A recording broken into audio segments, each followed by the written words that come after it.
नमस्कार, आप देख रहे हैं सच पत्रिका न्यूज और मैं हूं बालकृष्ण शुक्ला। आप सभी का स्वागत करता हूं आज के बुलेटिन में। आज के बुलेटिन की शुरुआत करते हैं कोटपूतली पुलिस की एक बड़ी कार्रवाई से। उसके बाद दिखाएंगे क्षेत्र की तमाम बड़ी खबरें। यदि आपको हमारी खबरें पसंद आती है तो लाइक तथा कमेंट जरूर करें और यदि आप चैनल पर नए हैं तो सब्सक्राइब भी करें। अब देखते हैं खबरें विस्तार से। कोटपूतली शहर में श्याम मंदिर के पास से एक कार में सवार होकर आए बदमाश वहां खड़े एक डंपर को चोरी कर भाग छूटे। सूचना मिलते ही पुलिस दौड़ पड़ी और कुछ घंटों में ही पुलिस ने न केवल डंपर को बरामद कर लिया बल्कि एक बदमाश को हिरासत में लेकर वारदात में प्रयुक्त डिजायर कार भी जब्त कर ली। यह वारदात रात करीब 2 बजे शहर के श्याम मंदिर के पास स्थित श्याम नगर में हुई। थानाधिकारी राजेश कुमार शर्मा ने बताया कि रात्रि को चालक महेंद्र सिंह डंपर को खड़ा कर अपने घर चला गया। कुछ देर बाद वापस आकर देखा तो डंपर गायब मिला। इसकी सूचना मिलते ही मौके पर पहुंची पुलिस ने छानबीन शुरू की और पास में लगे सीसी कैमरे को खंगालने पर डंपर चोरी की पुष्टि हुई। कैमरे में डिजायर कार में सवार होकर आए 4 बदमाश कैद हो गए।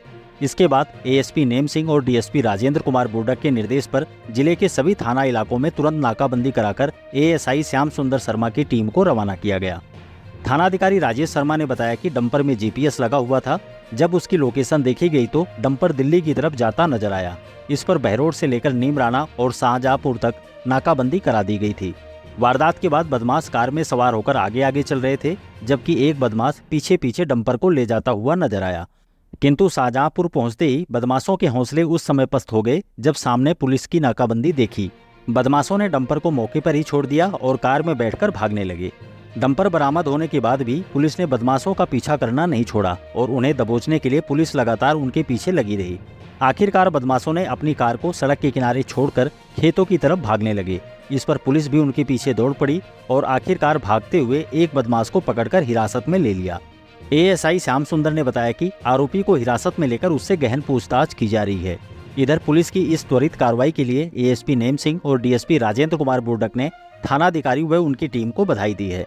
थानाधिकारी राजेश शर्मा ने बताया कि मामले में मुकदमा दर्ज कर चोरी हुए डंपर और वारदात में प्रयुक्त कार को बरामद कर लिया गया है।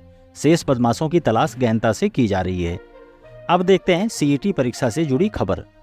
राजस्थान कर्मचारी चयन बोर्ड की ओर से आयोजित समान पात्रता परीक्षा सीईटी शनिवार को संपन्न हुई। लगातार दूसरे दिन भी परीक्षा के सफल आयोजन के लिए जिला प्रशासन की ओर से पुख्ता प्रबंध किए गए थे। परीक्षार्थियों को कड़ी जांच के बाद ही अंदर प्रवेश दिया गया। दोनों पारियों में परीक्षा समाप्त होने के बाद शहर की सड़कों पर जाम लग गया। एक साथ हजारों विद्यार्थियों के सड़कों पर आ जाने से मुख्य चौराहे से लेकर डाबला रोड, बानसूर रोड और शहर के प्रमुख मार्गों पर जाम की स्थिति बन गई। घर जाने की जल्दी में परीक्षार्थियों को वाहनों की भी भारी कमी खली। लगभग सभी रूटों पर प्राइवेट और रोडवेज आगार की बसें ठसाठस भरी हुई थी, तो वहीं अन्य प्रकार के प्राइवेट वाहनों ने भी जमकर चांदी कूटी।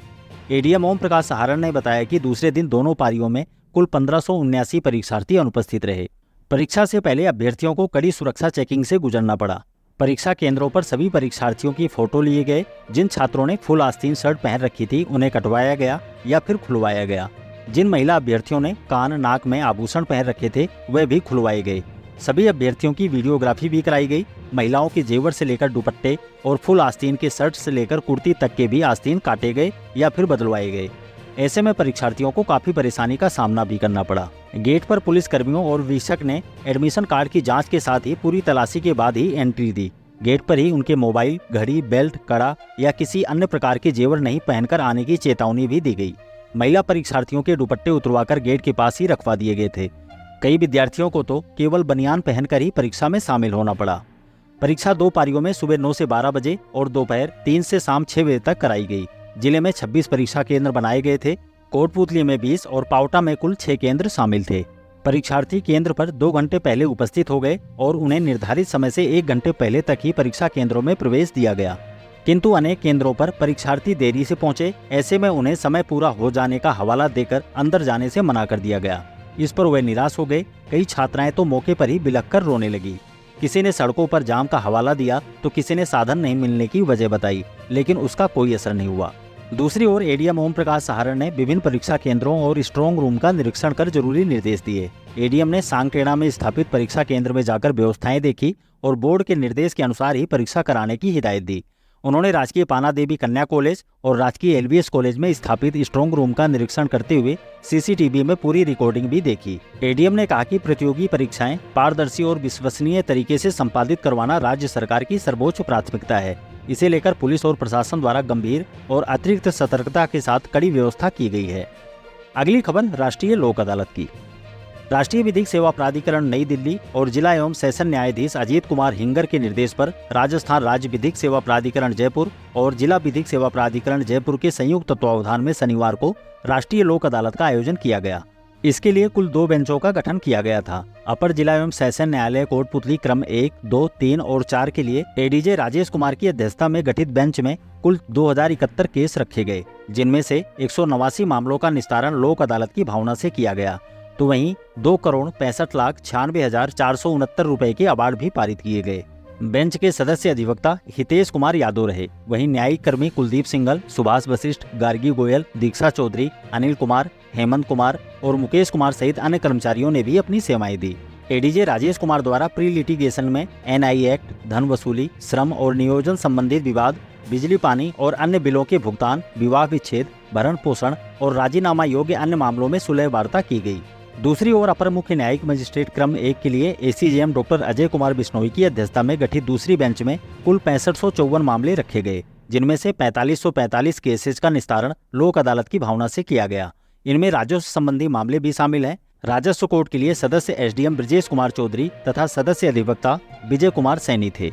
इस दौरान कुल 1,57,23,018 रुपए के अवार्ड भी पारित किए गए। लोक अदालत में सौरभ कुमार, पनवारी लाल यादव सहित अनेक कर्मचारियों ने अपनी सेवाएं दी। अब 3 प्रतिभावान छात्राओं की खबर।